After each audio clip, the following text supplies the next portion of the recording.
Mais le fruit de l'esprit, c'est l'amour, la joie, la paix, la patience, la bonté, la bienveillance, la foi, la douceur, la maîtrise de soi. Contre de telles attitudes, il n'y a pas de loi. Ceux qui appartiennent à Jésus-Christ ont crucifié leur nature propre avec ses passions et ses désirs. Si nous vivons par l'esprit, laissons-nous aussi conduire par l'esprit. Ne soyons pas vaniteux en nous provoquant les uns les autres, en nous portant envie les uns aux autres. Galates 6.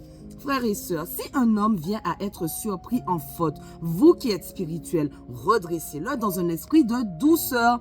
Veille sur toi-même, de peur que toi aussi tu ne sois tenté. Portez les fardeaux les uns des autres et accomplissez ainsi la loi de Christ. Si quelqu'un pense être quelque chose alors qu'il n'est rien, il se trompe lui-même. Que chacun examine ses propres œuvres et alors il aura de quoi être fier par rapport à lui seul et non par comparaison avec un autre, car chacun portera sa propre responsabilité.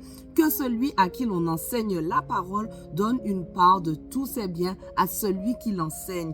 Ne vous y trompez pas, on ne se moque pas de Dieu. Ce qu'un homme aura semé, il le récoltera aussi. Celui qui sème pour satisfaire sa nature propre récoltera d'elle la ruine, mais celui qui sème pour l'esprit récoltera de l'esprit la vie éternelle.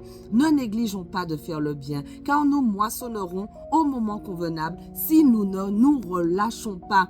Ainsi donc, pendant que nous en avons l'occasion, pratiquons le bien envers tous et en particulier envers nos proches dans la foi.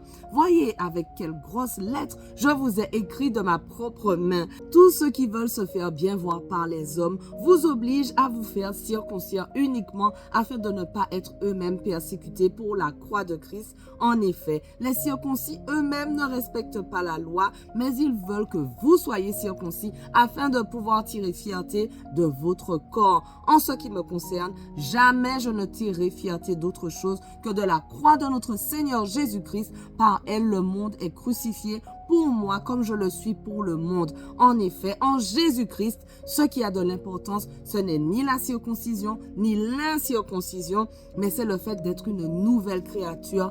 Paix et grâce sur tous ceux qui suivront cette règle et sur l'Israël de Dieu. Que personne désormais ne me fasse de peine, car je porte sur mon corps les marques du Seigneur Jésus. Frères et sœurs, que la grâce de notre Seigneur Jésus-Christ soit avec votre esprit.